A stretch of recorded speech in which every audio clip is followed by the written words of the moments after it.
सभी को नमस्कार। आज हम बात करेंगे इस संसार ही नहीं बल्कि समस्त देवलोक की एक ऐसी शक्ति की जिसे सभी प्राप्त करना चाहते हैं, चाहे वह देवी हो, देवता हो, असुर हो, यक्ष हो या गंधर्व हो या कोई राक्षस हो या पृथ्वी लोक का कोई भी मनुष्य हो, उस शक्ति को प्राप्त करना चाहता है। उसे हम और आप भी प्राप्त करना चाहते हैं, वो भी बहुत ज्यादा प्रमुखता से, और हम दिन रात उसके पीछे भागते ही रहते हैं। बताओ वह कौन सी शक्ति है? बताओ, सोचो सोचो, उसका नाम क्या है? उस शक्ति का नाम है लक्ष्मी, जिसे हम सभी प्राप्त करना चाहते हैं। तो देर न करते हुए बहुत ही रोमांचक ज्ञानवर्धक जानकारी और वीडियो शुरू करते हैं। लक्ष्यते इति लक्ष्मी एक प्रसिद्ध संस्कृत व्यक्ति पूरक उक्ति है, जिसका अर्थ है जो लक्ष्य की जाती है, जो सबके द्वारा चाही जाती है, जिस पर सबकी दृष्टि रहती है, वही लक्ष्मी है। यहाँ लक्ष्यते यानी लक्ष्य बनाई जाती है, चाही जाती है से है।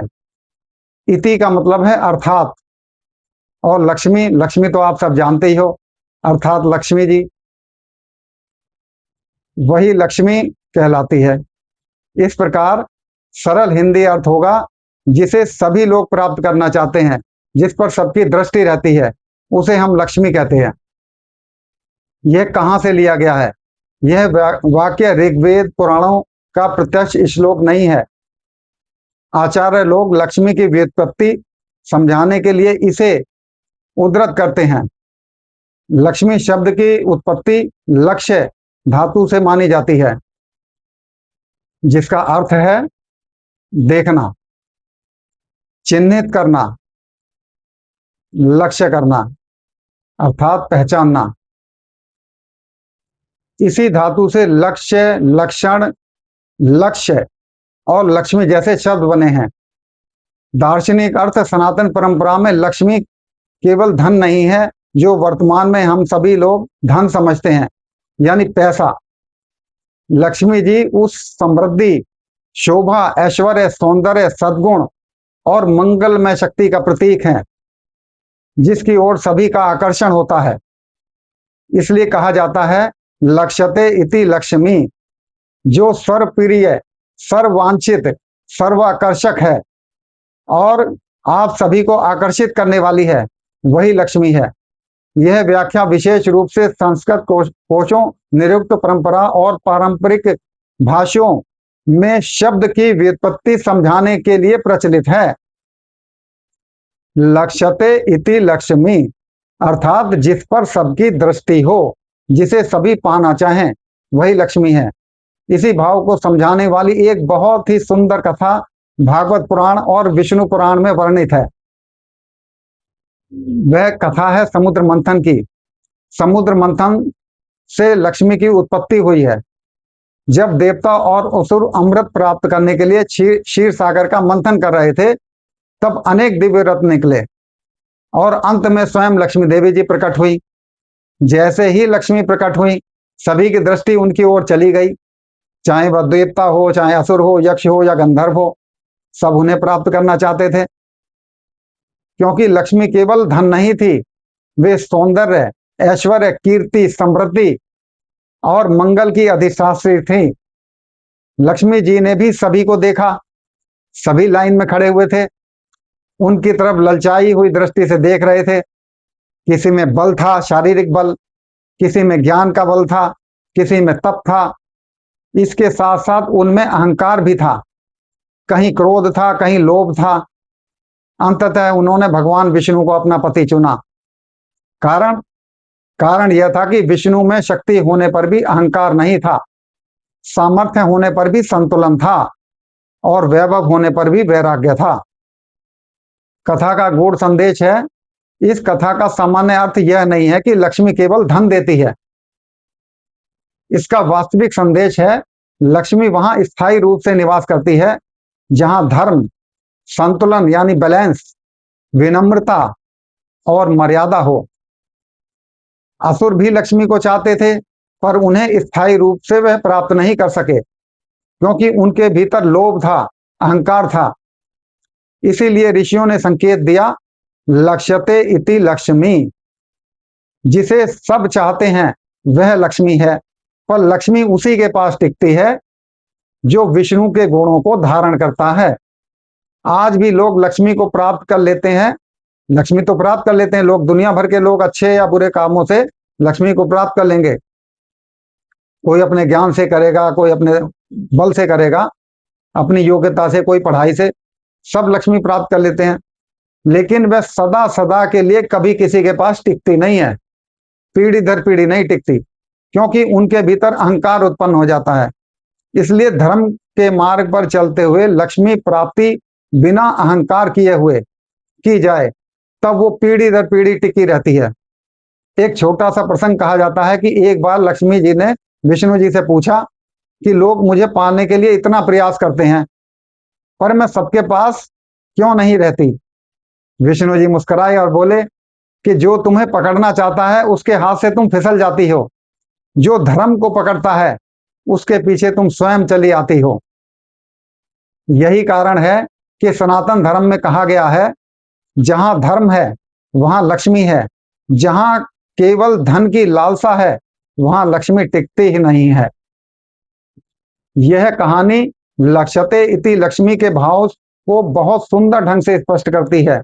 लक्ष्मी वह है जिसकी ओर सब आकर्षित होते हैं, किंतु वह स्थायी रूप से उसी के पास टिकती है जिसके भीतर संतुलन, धर्मनिष्ठ और विनम्रता हो। और अंत में एक बहुत ही महत्वपूर्ण बात, यह आप स्वयं खुद से पूछें, आप चाहते क्या हैं, आपका लक्ष्य क्या है। हम में से ज्यादातर लोगों को कोई लक्ष्य नहीं होता, सब कुछ एक फ्लो की तरह चलता रहता है। लक्ष्यते इति लक्ष्मी का अर्थ है कि हम सबसे पहले अपना लक्ष्य बनाओ कि तुम चाहते क्या हो,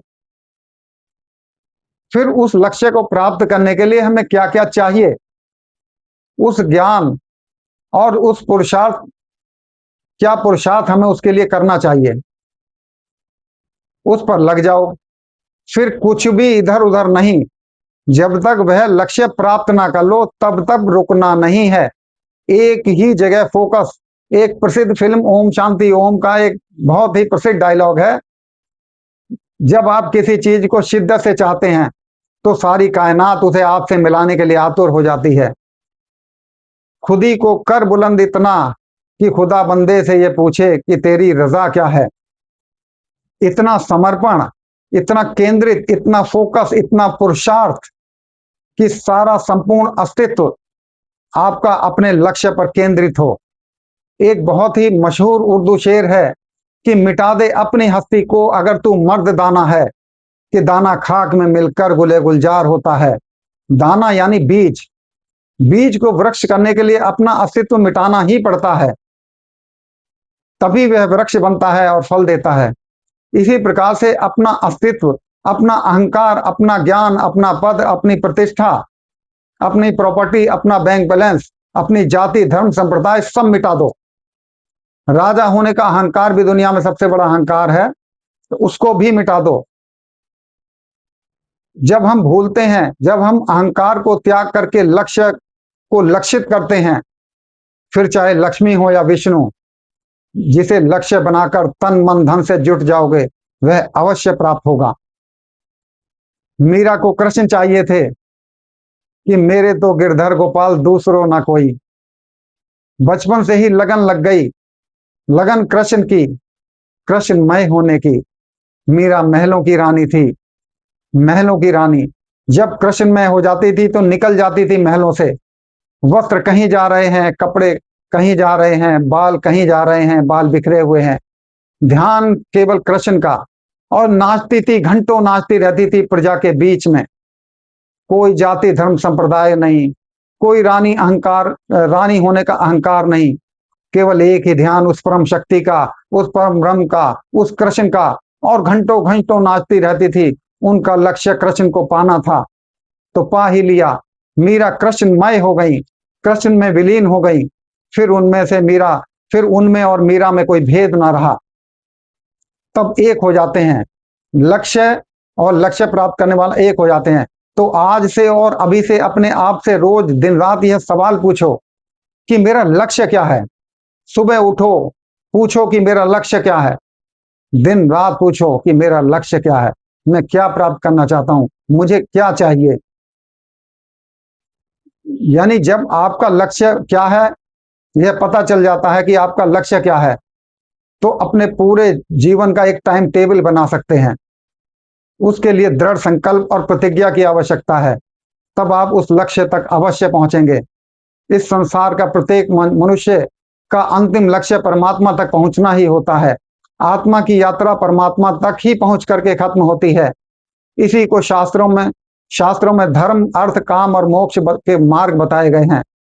धर्म के द्वारा यानी धर्म के द्वारा धन की प्राप्ति, लक्ष्मी की प्राप्ति, बाद में काम यानी कि कामनाओं की पूर्ति करें, सब भोगों को भोगते हुए उसके बाद में मोक्ष। यह सनातन परंपरा है। इसीलिए अपना लक्ष्य बनाओ आज से और अभी से। आज के लिए इतना ही। और अंत में एक बहुत ही महत्वपूर्ण बात और ज्ञानवर्धक संदेश सभी के लिए। सभी के पास एक सीमित ऊर्जा होती है और सीमित समय भी होता है। सभी को 24 घंटे मिले हैं। अपनी ऊर्जा और अपना समय बिना लक्ष्य को, बिना इधर उधर भटकते हुए हम खराब कर देते हैं। न्यूज चैनल में, सोशल मीडिया में, आज के वर्तमान समय में रील देखने में, रील बनाने में लोगों के जीवन का कोई लक्ष्य नहीं होता। मनुष्य होकर के भी इधर उधर हम अपना टाइम वेस्ट करते रहते हैं, खराब करते रहते हैं। अपनी सारी ऊर्जा, सारा फोकस अपने लक्ष्य की प्राप्ति में झोंक दो। फिर संसार की कोई भी शक्ति आपको वह लक्ष्य प्राप्त करने से रोक ही नहीं सकती। समय या कम या ज्यादा हो सकता है, परेशानियां कम या अधिक आ सकती हैं, लेकिन लक्ष्य पर दृष्टि आपकी टिकी रहे, केंद्रित रहे। जैसे अर्जुन की दृष्टि टिकी हुई थी। अर्जुन को केवल चिड़िया की आंख ही दिखाई पड़ी थी। तो आज के लिए इतना ही। उम्मीद है आपको वीडियो बहुत पसंद आई होगी। तब कल फिर एक नई वीडियो के साथ मिलते हैं और एक नए सब्जेक्ट के साथ में। तब तक के लिए धन्यवाद।